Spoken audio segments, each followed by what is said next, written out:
Hey guys, Alex Courson here. Thanks for coming back to the channel, checking it out, and of course, hitting the like and subscribe. I appreciate it if you do. And hey guys, so I actually started doing this recording last week because people have asked me, not on YouTube, like my friends and like other people have asked me how I was able to do my wedding budget for under like $15,000. So I figured that everybody else might benefit from this too. What's cool here is that I wasn't able to just do the wedding on $15,000. We actually did the wedding and the honeymoon for under $15,000, which I was not totally sure we were able to pull off. There were a couple of moments. I'm just gonna go down the list really quick because I tried doing the list earlier and it was like super long, super verbose. Obviously, I'm getting into this again. I will stop. So, what we ended up doing was we found a house and I went on Airbnb and VRBO and all these other places. And we live in Miami, so we can kind of get away with like a tropical vibe and just very chill and classy without it looking like somebody's backyard. So, found this amazing house on a canal. Boom, $5,000. And what's best on that is that we got to stay there overnight and we were able to put up the friend who married us, who's notary and a pastor, and was able to also have another friend stay. The kids had a room, and his best man stayed too. So we all were there, faux free, included in that $5,000. That was amazing. Then I had the dress, right? Because that's like everybody's like, oh, the dress. I thought I already had the dress. Whoops. So I used to model, and in one of the wedding shows that I was in, a dressmaker said, "Oh, you are perfect fit for this dress. It is amazing. You should keep it." Which I think he just didn't have room to store it, and it was a very pretty dress, but it was just too formal. So I was like, I actually wanted to get my dress made by my good friend and dress designer Dora Sassu. So I will link to her. This is not where I got my dress. I wanted to get my dress from her, but I just, we were balancing the budget. I just didn't have it. And at first I was like, that's a horrible, but I ended up finding something that was really, really good for what we were doing. And it was just beautiful. So I found a dress at one of those quinceanera shops in South Florida. If you don't know what a quinceanera shop is, I'm probably saying that wrong because I'm very white, but quince, quinceanera. It's where the little cute Latina 15-year-olds get to have their little coming out party. It's like, listen, okay, so I'm Jewish, so think of it as a bat mitzvah, only way cooler. Cool. So, anyways, found a dress there, got it for $315. It was amazing. And I think people really, really liked it because since then, I've actually seen that exact same dress in like 4 of my acquaintances or friends' weddings. Coincidence? And so then I was able to get a bakery right up the road, plus a stand from Amazon. And we're not really big cake people, so we didn't want to have like a big cake. Nobody remembers the cake, anyways. Honestly, save yourself the time. Don't get a cake. We did like shot glass desserts and then just like a cake topper with donuts and flowers all over it because I had a donut wall too. That was cool. So with the bakery plus the stand, that was $368. Then the big cost, honestly, was the food, the DJ, and the photographer. And photographer was a friend of ours, Lewis. I will link to him below as well. He's amazing. If you're in South Florida, he charged me something like friends and family discount applied, but it was like $900 still, or $800 or something like that. And then the DJ was somebody I've used before in, parties and apartment complexes and things like that. So got him on a budget. Awesome. And it's cool when you can like shout them out and do a little promotion for them too. They give you a good deal. So I'll link to him as well. So that was $1,500. And then I found flowers, and I didn't need a lot of flowers. Like you can tell, I'm like super like hippie flowers, but you don't need to spend a ton on flowers. And pro tip, this is just for any party planner, go and rent the vases because it's cheaper than actually getting the centerpieces and buying the centerpieces. Always rent. You're not going to store them anyways. You have no place to put them. Right. So we have that. That was 275 just for like little centerpieces, and I'll link to or I'll put pictures up for those too because they're awesome. They did such a good job. It was Miami Center Garden area. I cannot remember the name of it. I'll probably have to put that somewhere. So from there, it was frames and chalk paint and flowers, and it was a lot of DIY, but I think it turned out really pretty. I don't know, guys, like take a picture. I loved it. I thought it worked out really really well. um, and then I got my little flower girl dresses because I totally forgot about them. Thank God I have a best friend who knows how to Google. And was like, I called her up. I was like, Melissa, I need something for the girls to wear because it was my daughter and her daughter, so they couldn't show up naked. So Melissa goes on and she Amazons and she sends me a link. We found these cute little boho two-piece things with flower crowns, $30, like maybe 39, but still, it was like the two of them was $65 total. And then Isaiah, my stepson, we ended up getting him a suit that was again on Amazon because I wasn't going to spend $1 million on a suit for a kid that grows in like, but he's already grown. Like in the time that I have sent something, posted this, stayed online, answered like comments, and then checked Facebook, he just grew. No point. So cheap suit, looked cute, it was good. And then Mike, he was more expensive than my dress, but the suit he can wear over and over and over again, and that's what my thinking was. Like the dress I'm going to wear one time, the suit, a good suit for a guy, I would say go ahead, make the investment. You can tell, like it's like this really cool Calvin Klein blue, amazing for the wedding. It looked great on him. I like it when he gets dressed up once in a while. I totally am a fan of spending a little bit more on a man's suit than on a woman's dress because, ladies, we go through a lot of dress. I mean, like, if half the time we don't wear them again, and if we do, just like go and rent the runway or something. Don't spend a fortune. Just stop. Um, then we ended up getting a makeup artist because I'm okay with makeup, but I needed some help that day. I ordered some floating flowers to hold candles to float on the pool, and there was a pool in the backyard. Pictures, just pictures, worth 1,000 words. I talk a lot. Pictures. It was gorgeous. I got candles for 36 between the food service and fountains for margaritas, taco bowls, plates, and cutlery. I think that was like, well, not that was $70.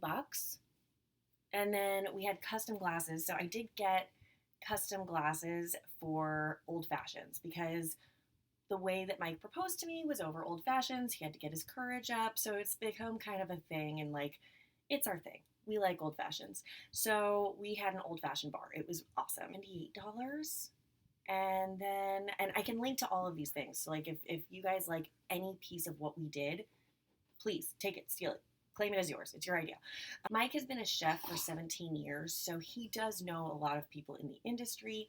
He had a friend of his come down and prep and make everything. But I will say something that I think people overthink the food at weddings, and so if you overthink it and try to do too much, A, nobody remembers it. B, have fun with it. Like we ended up just thinking, okay, we're in South Florida, heavy Latin community. How do we like, make this really fun and affordable? And I mean, the only thing I could think of was tacos. Like I like tacos. Everybody likes tacos. So we had an awesome taco bar, and then he told me he was going to get the menu done, and he didn't get the menu done. So I figured that I would do something to embarrass him and like still keep it sort of classy. Like you have to know that I did it. So I put a little menu with a pink taco so that everybody had to order from the pink taco menu, which made me really happy because his mom had to order off of it. Hi, Sheila. So then we spent about $900 on alcohol. That includes the margarita fountain. That includes the little spigot with the hard lemonade. That includes the really good wine. I like wine. Wine, like we're food and wine people, so like you don't have to skimp even though you're trying to save money. Like, important to make sure that you know what you're spending the money on and what your priorities are for your wedding. And I think you're good because we spent 900, but you didn't have to spend all of that and not get any of it back. Like the key is we went to Costco, and some of my friends made fun of me for this, but I don't really care because you can actually return what you don't use. And it worked out great. I did have an outfit change, but it was with a dress that I already had owned, and I had actually worn it for our engagement pictures, which we also did on the cheap. We went to the ice cream museum, had a friend of ours follow us around and taking pictures, and it was really cute. I spent $20 on a swimsuit because I figured that after the debauchery ensued, we would end up in the pool, and I was right. So I brought like 5 extra swimsuits. Girls were wearing my swimsuits. It happens. So that was for all of the wedding, and we even had a little left over to take our family out the next day. A really cool boho outdoor spot called Nomad Miami. When this thing goes away and people are able to go out and socialize again, I really suggest you guys go check out Nomad Miami. If you're ever in Miami, I would never miss that spot. It is amazing. So then we had a little bit to play with to do a honeymoon.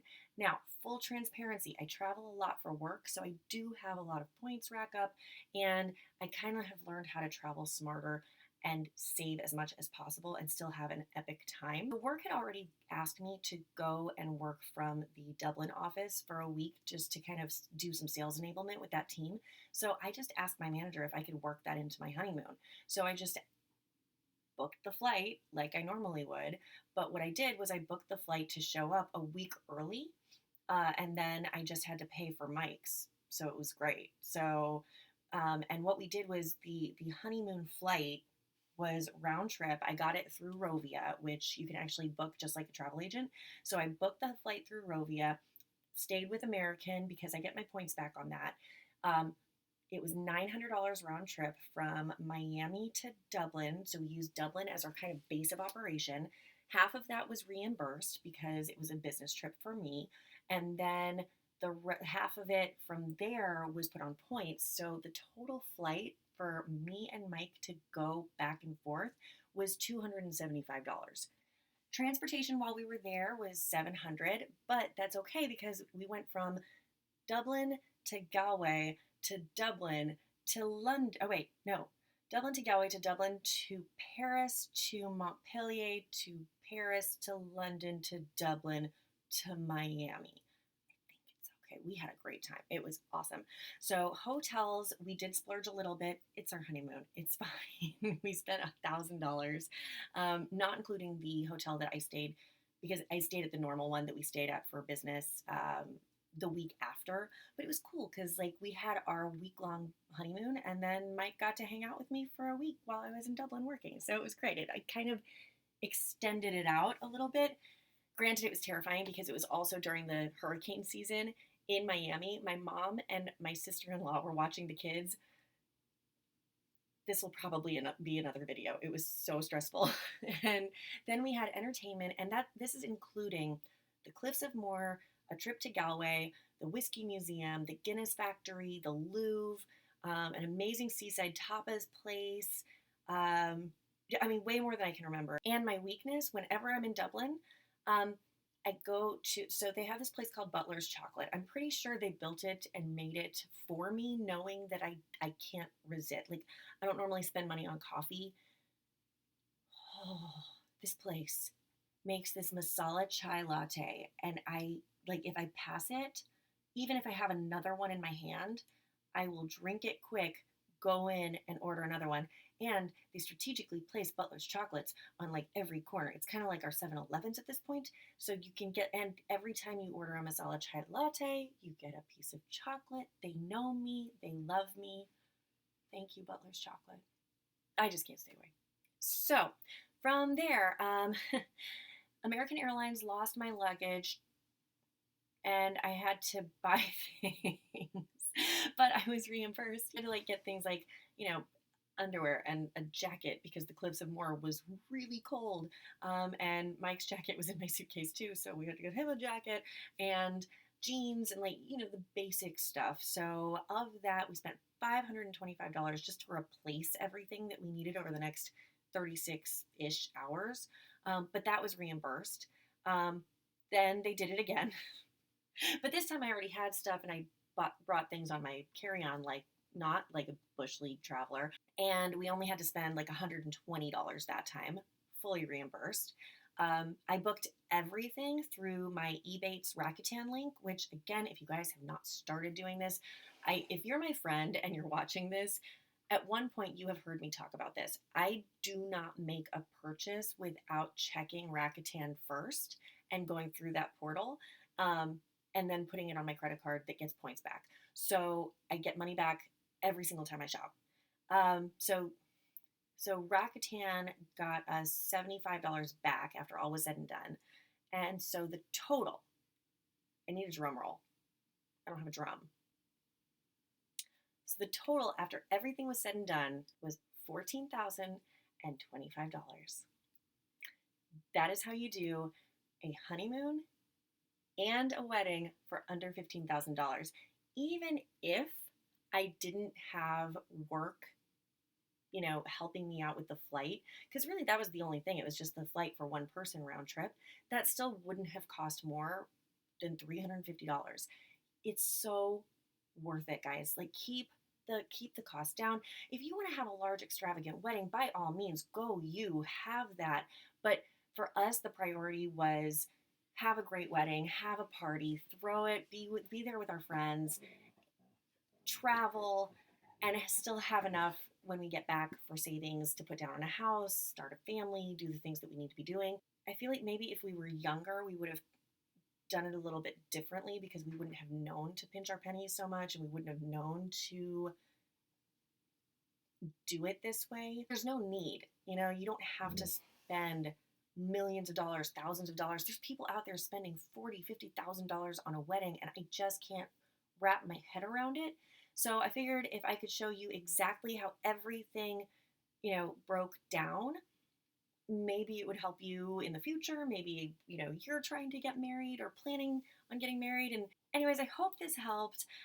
Also, if you all are waiting on a thank you note or a thank you card, I will have you know I wrote every single one of them about 8 months ago, and I just found a pile of outgoing letters that are addressed on Mike's side of the bed. So I'm not calling him out and I'm not throwing him under the bus, but I'm just saying thank you. And I appreciate all those gifts. They were amazing. And I wrote it and they should be on their way shortly.